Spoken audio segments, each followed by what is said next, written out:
Hi there, thanks for stopping by today. This is Mimi from Mimi on the Move. Today's video is part 2 of campout number 4. Hope you enjoy.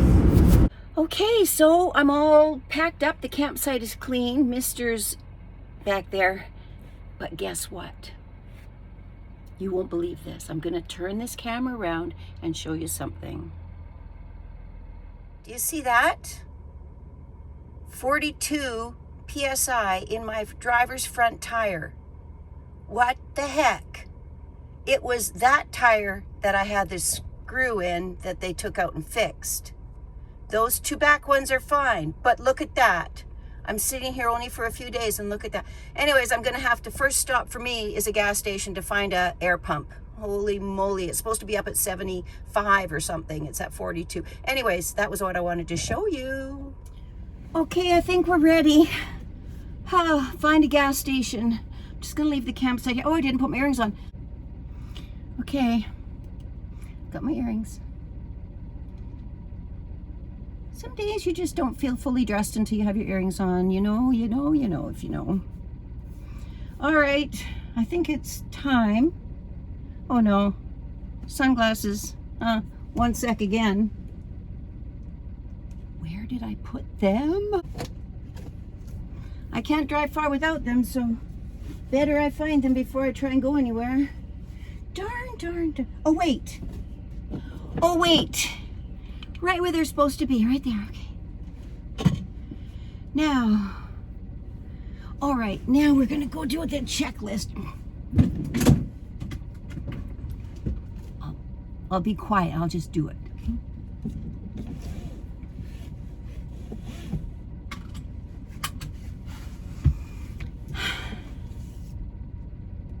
Okay, we're good to go. Thank you, campsite, for everything. Let's go. Get that air in the tire.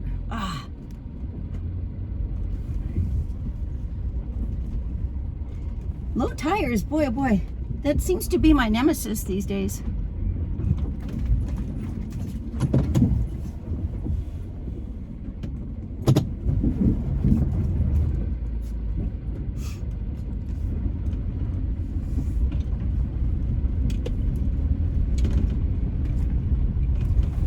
Okay, you don't need to.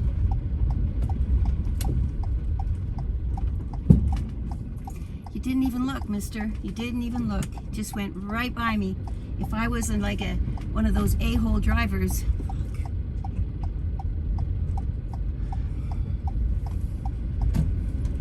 Yeah, I would have hit him. So he's fortunate that I came to a full stop where there was no stop sign.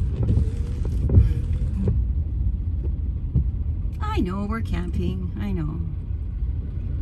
But you know, you should still try to use your safety tactics.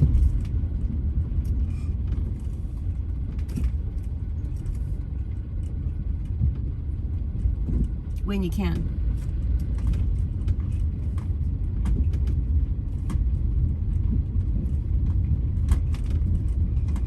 All right, we're at the gate. We're on our way out. Which side am I supposed to go on? I'm gonna say this side. Yes, I picked the right side. There's an arrow on the ground. Woohoo! Oh, it looks like the little office is closed. Interesting. I was maybe going to stop and see if they knew where there was a gas station.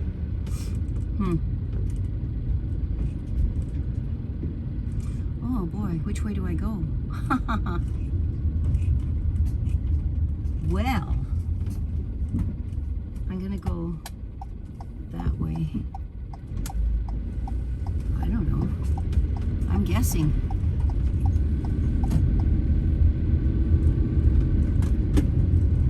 All right.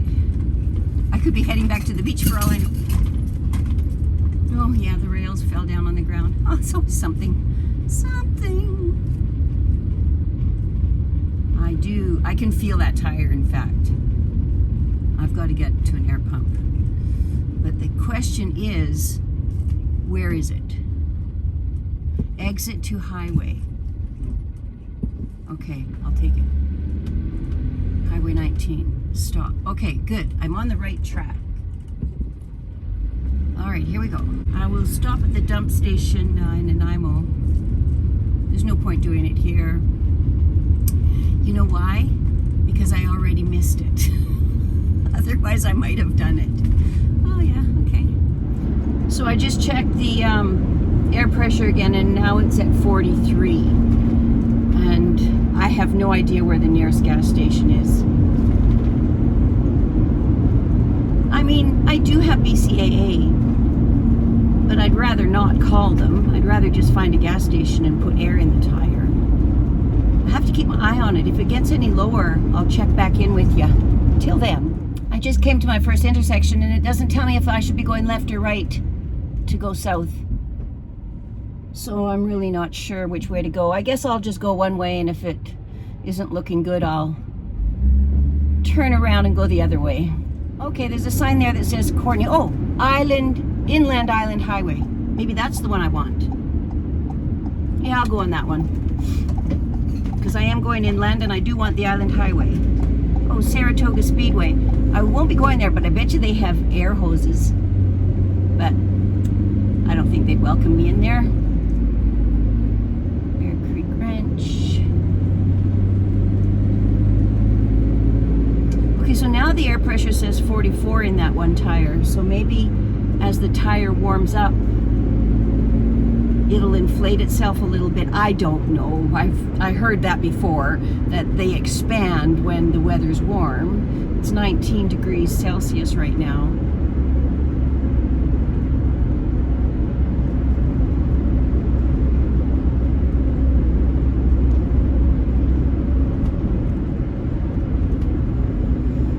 Okay.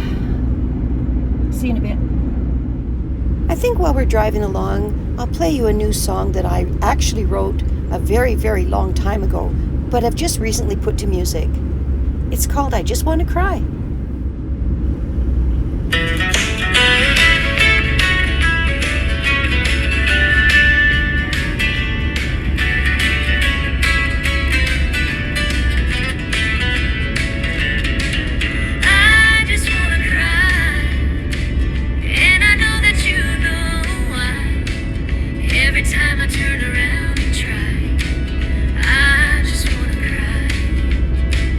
My heart it aches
get warmed up or something, they expand. Well, we're at 47. So it's expanded 3 or 4 degrees, which to me is promising.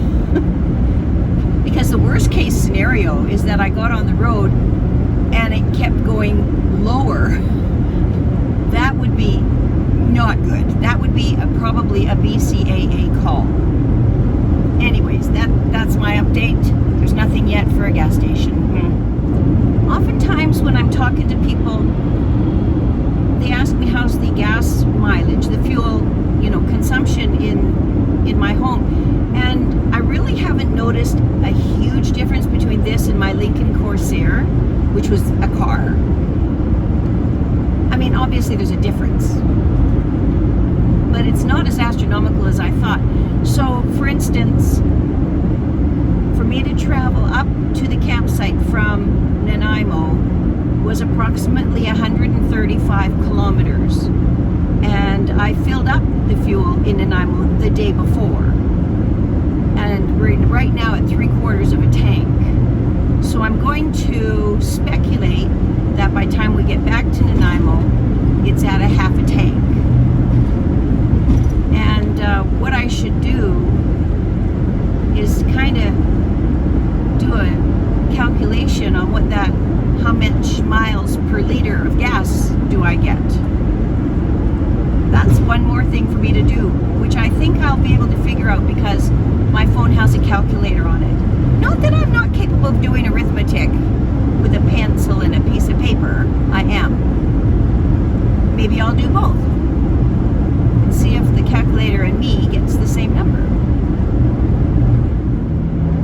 I suppose one of the reasons I'm more concerned about this air pressure than maybe I ought to be is because I've got 4 tires in the back, 2 on each side, and they're all pretty stable, right? I've only got 2 tires in the front, 1 on each side.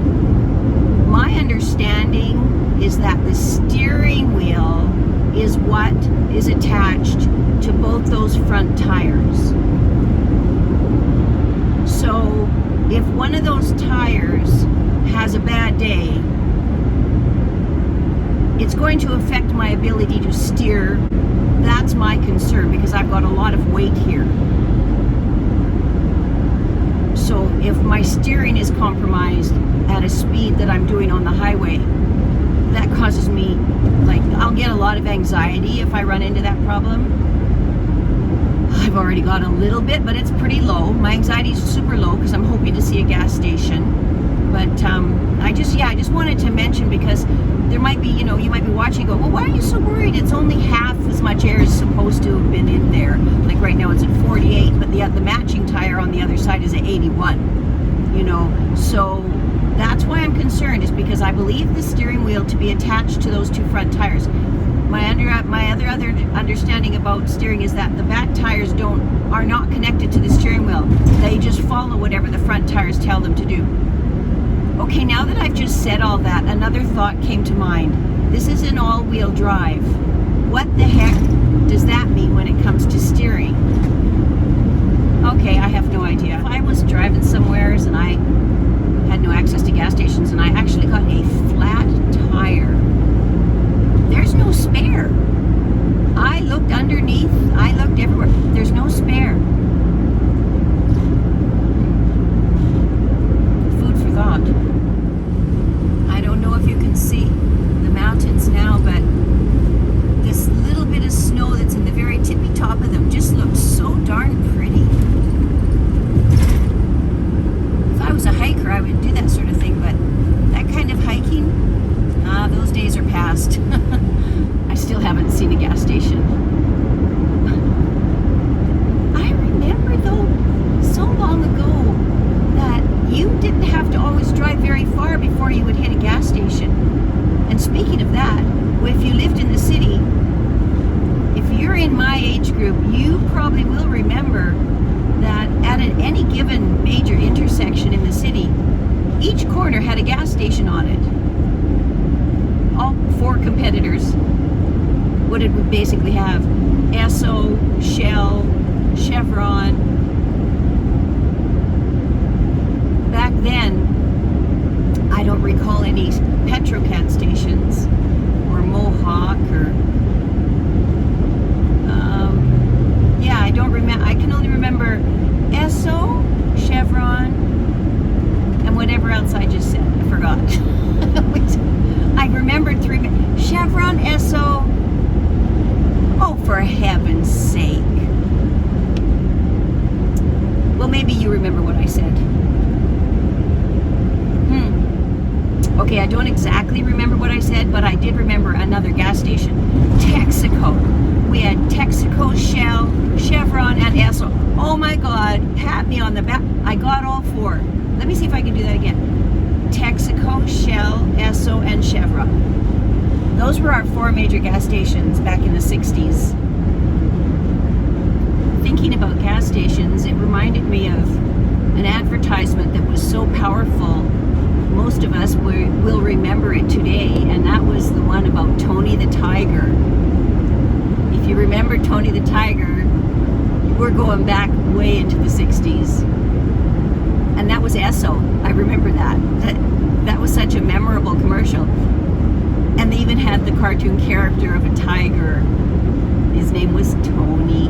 Anyways, and then I don't know how long later, but a while later, they came out with little tiger tails. Put a tiger in your tank. So you would stick the tiger tail, well, your dad would stick the tiger tail in the trunk, but it hangs out of the trunk onto the bumper when you close the trunk. What a great marketing tool when you think of it. Because anybody with a tiger tail hanging out of the back of their car, everybody knew they bought Esso gas. Like, people were just advertising for Esso all over the place and probably didn't even think of that at the time. It was just so much fun, right? There was fun. It was fun. So a great big truck, just a sec. So that great big truck up there passed me, right? And I'm looking at all his tires and thinking, maybe he could squeeze a little bit of air out of some of his tires and add it to mine if I had a real crisis. A truck driver might be able to do that for you. I'm sure they have the equipment. Okay, still no gas station. Here's the thing though, now the PSI in that tire did go down. It went down 1 degree, or pressure, or whatever you call it. Whatever. It was at 49 and now it's 48. Alright, can I hold on tight to this steering wheel and keep my fingers crossed that we're going to come across a gas station sooner than later. The day I bought this, Joanne was with me, and you met Joanne in yesterday's video. And we drove from Campbell River, where I bought it. We took the scenic route to go back to Nanaimo. Anyways, we never even got as far as Courtney, and the PSI tire pressure monitor came on and said I had a low tire. And we literally just bought it. I just got it. Right? So, anyways, we stopped in Qualicum Beach, which is the next exit if I was to take it, which I won't be, because when Joanne and I, there was one gas station that we found in Qualicum Beach that day. So we went there, excuse me, hiccup. We went there to get gas, or not get gas, to get air. And guess what? The air thing wasn't available. It wasn't working. And they said it hadn't been working for a long time. Now I know that was 7 months ago. But the point I'm trying to say is I could spend all those extra kilometers driving into Qualicum Beach and use up what little tire pressure I've got in that tire to find out that their air tire pressure thing, the air hose, isn't working. I don't want to do that. I don't want to take that chance. The chance I'm taking right now is just continue to drive until there's a gas station right on the highway. To me right now, that's my best bet, because even if I break down right on the highway, if I have, like, the tire blows up or something, at least I'm on the highway, and a cop will see me, or I can call BCAA. I will be easier to find. That's why I'm not taking any exits into small towns right now, because I can't be for sure guaranteed that their air hoses are working. Okay, so the last sign, Parksville, 9 kilometers. I'm not going to go through Parksville because the air pressure is holding up, and it says Nanaimo is 42 kilometers. I do believe I'm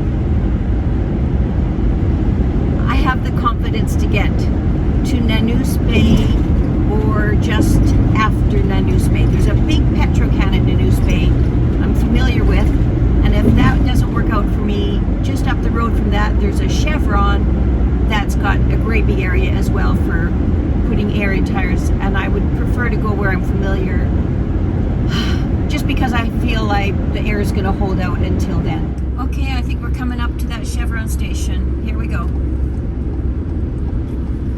Thank you, God,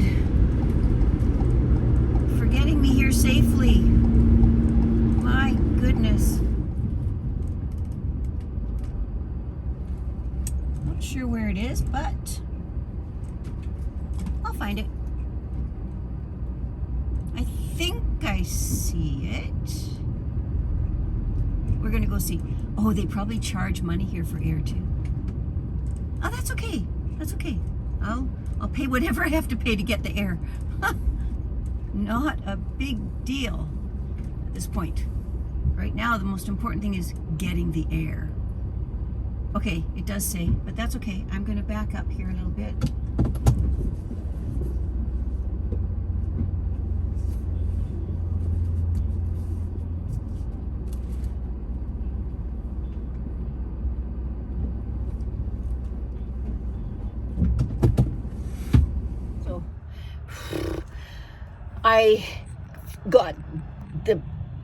I tapped the thing. It ended up costing me $2.50 3 times, and I still didn't have the air in my tire.